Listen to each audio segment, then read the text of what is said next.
Ok, chicos, pues vamos a iniciar en este día. Vamos a hacer un breve repaso de lo que hemos visto hasta este momento, porque ya la próxima semana entramos a un nuevo tema. Todavía pues estamos en el primer bloque. Esto es pasado, presente. Y bueno, vamos a revisar en orden ahí los puntos que estuvimos viendo, así a manera, como les digo, de repaso únicamente. Y esta va a ser la clase del día de hoy. Esto es un reforzamiento del tema. Vamos a revisar ahí los temas que ya hemos estado comentando. Estuvimos viendo la última clase, por ahí categorías históricas. Tenemos categorías tiempo, espacio, estructura, duración y coyuntura. Y dijimos que cada una de estas categorías establece un punto en el estudio de la historia y que son necesarias, están entrelazadas entre sí y nos permiten analizar la historia. Dijimos que el tiempo, por ejemplo, responde a la pregunta ¿cuándo? Está midiendo el tiempo, pero no nada más en horas reloj, sino también el tiempo calendario, en días, en años, en siglos. El tiempo es un elemento fundamental para el estudio de la historia y nos permite establecer también un orden cronológico de los hechos que vamos a ver más adelante en lo que es estructura. La categoría del espacio nos permite ubicar los hechos históricos, dónde sucedieron, en qué espacio, se refiere al espacio físico, dentro de un país, dentro de un estado, dentro de un territorio específico. ¿Dónde fue el escenario de la historia? Entonces, el espacio y el factor tiempo son fundamentales para el estudio de la historia, son la base. ¿Cuándo y dónde? La estructura es otro de los temas importantes, es otro de los elementos que estamos revisando en cuanto a categorías históricas. Y bueno, este tema de la estructura nos responde qué fue primero y qué fue después.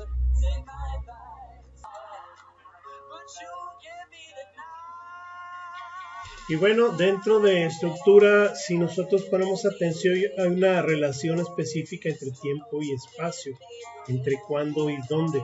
Gracias a esto, en la categoría de estructura nosotros podemos dar un orden cronológico y también podemos establecer los lugares, causas y efectos de los hechos históricos.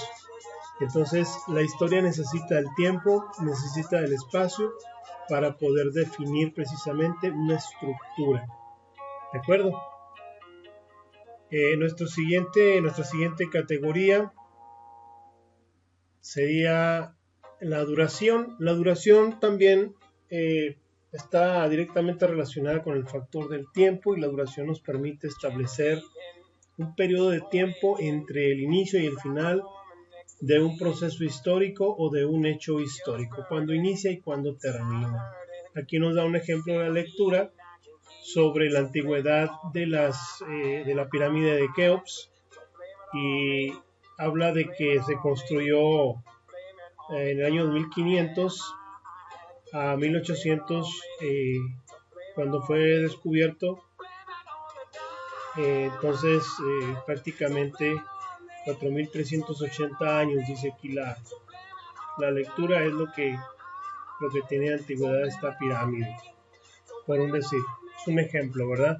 En duración no nos fijamos, o sea, lo que nos interesa es el total de años que tiene, por ejemplo, en este caso la pirámide de Keops, el total de años que duró la guerra de independencia, el total de años que tiene, por ejemplo, en nuestra época lo que es la revolución de las computadoras, cuándo inició y en qué año estamos, y tiene tantos años esta revolución de las computadoras, ¿no? La revolución tecnológica, por un decir. Eso es lo que pretende la categoría de duración, establecer cuántos años, cuántos siglos, cuántos milenios duró un evento, un proceso histórico, ¿de acuerdo? Finalmente tenemos la categoría de coyuntura, y dice que es una categoría en que se producen determinadas circunstancias interrelacionadas que la caracterizan. Yo les comentaba que debemos entender coyuntura como un punto en el que las cosas cambian, básicamente. Un punto hasta donde termina un periodo histórico e inicia otro. Eso es una coyuntura, ¿verdad? Un evento o una serie de eventos que cambian la historia. Eso puede considerarse como una coyuntura. Ponemos el ejemplo de la Guerra de Independencia, que es una coyuntura que termina con la época de la colonia, ¿verdad? Por eso es una coyuntura, porque hasta ahí termina la época de la colonia y la independencia de México es el inicio de una nueva historia en nuestro país, ¿de acuerdo? Entonces, así debemos entender más o menos lo que es la coyuntura. Bien, continuamos. ¿Quiénes son los actores de la historia? ¿Quiénes son los actores de la historia? Bueno, nos habla de dos tipos de actores, los individuales y los colectivos. Debemos entender que la historia habla sobre hechos humanos, ¿sí? Las únicas historias que tenemos sobre animales suelen ser fábulas. La verdadera historia está en torno al ser humano, ¿verdad? Pero esto es en torno al ser humano en sociedad, no en lo individual. Sin embargo, tenemos actores individuales. Dice la lectura que en la actualidad el enfoque de la historia suele ser social, ¿verdad? Pero el enfoque individual, cuando se estudia una persona, es porque se trata de recrear su entorno, y cuando recreamos un entorno, entonces ya estamos forzosamente hablando de todo lo que lo rodea y entramos en el ámbito social, nos salimos de lo individual y nos vamos a lo social, porque una persona en lo individual podría ser entonces un objeto de estudio para la historia, bueno, por la repercusión que tiene sus actos en la sociedad en la que vive, ¿sí? Y los cambios que puede traer en esa misma dinámica social. Entonces, si nosotros hablamos de Pancho Villa en lo individual, es porque Pancho Villa, por ejemplo, fue un actor fundamental de la Revolución Mexicana. Si Pancho Villa no hubiera participado en la Revolución Mexicana, probablemente ni siquiera sabríamos de él, hubiera quedado como un delincuente más de la época prerevolucionaria y no hubiéramos sabido nada de él, no estaría en los libros de historia. Pero la repercusión que él tiene en la sociedad mexicana por su actuación en la Revolución Mexicana lo vuelve un sujeto de estudio para la historia, en lo individual, pero por su contribución o por su afectación a la sociedad en general. ¿De acuerdo? Estos son los actores individuales, los que por sus hechos, por sus actos, repercuten a la sociedad.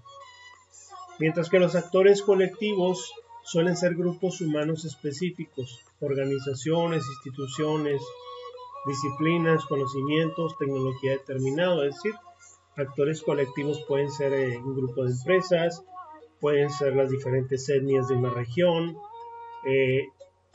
etc. Estos son los actores colectivos. ¿Sale? Pues tenemos actores individuales que por su repercusión a la sociedad entran en los libros de historia porque tuvieron una afectación general. Y los actores colectivos, por la misma palabra, ¿verdad? Porque es colectivo, es parte de la sociedad y también porque genera hechos históricos. ¿De acuerdo? Vamos adelante. Fuentes de la historia. Bueno, pues como fuentes de la historia teníamos, por ahí está este esquema que tenemos aquí, que nos habla primeramente de las fuentes primarias y luego de las fuentes secundarias. Las fuentes primarias, decimos, son fuentes históricas que se originan en el momento o en un momento cercano al suceso histórico. Y aquí en el ejemplo de la figura 1.4 que ustedes tienen en su libro en la página 25, nos dice, por ejemplo, una fuente escrita. Dice: Ordenanzas del Nobilismo, Arte de la Platería, México, imprenta real, fíjese, de 1746. Se trata de una fuente escrita elaborada para ser difundida de esta manera, es decir, como un libro. Este libro data todavía de la época colonial, ¿verdad? Y habla del arte de la platería en México. Pero para ese entonces estamos hablando de que era la platería todavía de la Nueva España, 1746. Entonces la imprenta real, esto obedece a una imprenta que era del rey español, ¿verdad? O del virrey en este caso, porque fue en México. ¿De acuerdo? Esto es una fuente primaria porque es de la época y porque fue escrita para el colectivo social de la época, ¿verdad? Para que conocieran el trabajo de los artesanos de la plata en la Nueva España. También tenemos entonces fuentes secundarias, y dice que se originan a partir de las fuentes primarias por personas que no atestiguaron el suceso.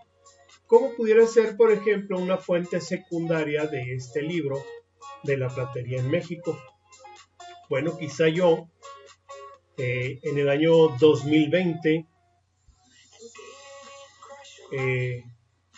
yo pudiera hacer un estudio, ¿verdad?, más de 200 años después, sobre este libro, y a tipo ensayo yo dar mis puntos de vista sobre este libro. Y aunque yo estoy hablando sobre la fuente primaria, ya no soy una persona, ¿sí?, que atestiguó este suceso de la platería en México.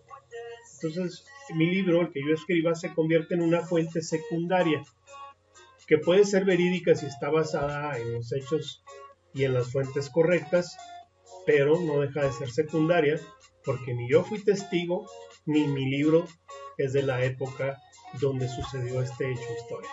¿De acuerdo? Entonces esa es la diferencia entre fuentes primarias y fuentes secundarias. Si usted va ahorita, por ejemplo, al Museo de las Tres Culturas, se va a encontrar ahí vasijas antiguas que encontraron en las excavaciones, y esas son fuentes primarias. Pero si yo voy al pueblo de Mata Ortiz y compro una vasija estas que venden muy bonitas de Paquimé, ya es una réplica, ya no es una vasija original. A lo mejor me habla un poquito de la cultura de Paquimé, pero seguramente no va a ser una vasija auténtica de la cultura. Puede ser considerada como una fuente secundaria, ¿verdad?, aunque sea una muy buena réplica. Sí queda claro entonces qué es fuente primaria y qué es fuente secundaria. Primero es lo que sucede en el momento o por el autor del hecho histórico. Y secundaria es cualquier análisis, cualquier estudio posterior, cualquier comentario, cualquier anécdota que a mí me digan de una tercera persona que no estuvo ni en el lugar ni en el momento. Y volvemos a las categorías de historia, tiempo y espacio, ¿verdad? El lugar y el momento, eso es la base del estudio de la historia. Y luego, bueno, continuamos. Acá a este lado nos habla de diferentes tipos de fuentes históricas. La primera es la fuente escrita, que pueden ser los libros. La fuente iconográfica, que pueden ser pinturas o frescos, artes visuales, ¿verdad? Pero acuérdense, tiene que ser del lugar y de la época del suceso histórico para que sea considerada una fuente primaria. Una fuente material puede ser algún objeto, ¿verdad?, de la época que haya sido utilizada en el momento histórico. Aquí tenemos, por ejemplo, un estandarte del Regimiento de Caballería Permanente de Cuautla, y esta bandera es de 1836. Si se fijan, ya lleva los colores verde, blanco y rojo y un águila. Esta bandera entonces pertenece al México naciente, al México que se acaba de liberar de los españoles. Y esto se confirma tanto por elemento gráfico como por la fecha, 1836. Y finalmente tenemos aquí otro tipo de fuente como un mapa cartográfico. Este mapa dice que es de 1798, del Estado de México. Entonces todavía pertenecía al régimen de la Nueva España, este mapa. Todavía no se independizaba México de los españoles cuando se genera este mapa. ¿Vamos bien hasta aquí? Continuamos. Estas fueron las fuentes de la historia, que son primarias y secundarias, y que pueden ser de tipo escritas, iconográficas, materiales u otros objetos. ¿De acuerdo? Estas son fuentes históricas. Continuamos. Ciencias auxiliares de la historia. Estas ciencias tienen la característica de que van a apoyar el estudio de la historia con diferentes tipos de aportaciones. Por ejemplo, la arqueología recupera testimonios materiales que dejan los grupos humanos. La arqueología es la que estudia, por ejemplo, las pirámides, las construcciones antiguas, los canales de riego, etc. Los arqueólogos son los que encuentran estos testimonios materiales que dejan los grupos. La cronología tiene que ver con cronos, que es tiempo, y ubica hechos y procesos en el tiempo, ¿sí? Entonces la cronología es la que nos da los segundos, los minutos, los días, las horas, los meses, los años, etc. La cronología estudia el tiempo y los hechos y procesos que suceden en el tiempo. La geografía nos ayuda a la parte espacial, que dice ubica al historiador en el espacio físico concreto y le permite interpretar las características morfológicas del espacio. En este caso se refiere al tipo de terreno, al tipo de suelo, a la altitud, a la latitud, a la longitud, es decir, coordenadas. La geografía es el que estudia el factor dónde. Acuérdense que historia, volvemos a lo mismo, es cuándo, factor tiempo, y dónde, factor espacio. La geografía nos apoya con el factor espacio. La geología nos habla de la antigüedad de las capas del terreno donde se producen los hallazgos, y esto permite datar, es decir, darles una fecha o darles una antigüedad, a los restos materiales. Entonces,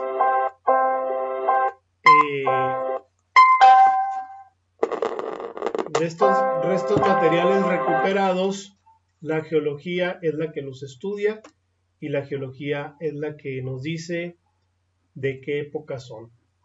¿De acuerdo? Seguimos. La paleontología estudia los restos, hay que distinguir esto. Paleontología estudia los restos animales extinguidos, estos extintos, y los fósiles. Y la paleoantropología analiza y clasifica, ahora sí, los restos humanos fósiles. Hay que diferenciar, antropos viene del hombre. ¿De acuerdo? Por eso es paleoantropología. Es una mezcla entre el estudio del hombre y los restos del hombre, ¿sí? Analiza y clasifica restos humanos fósiles.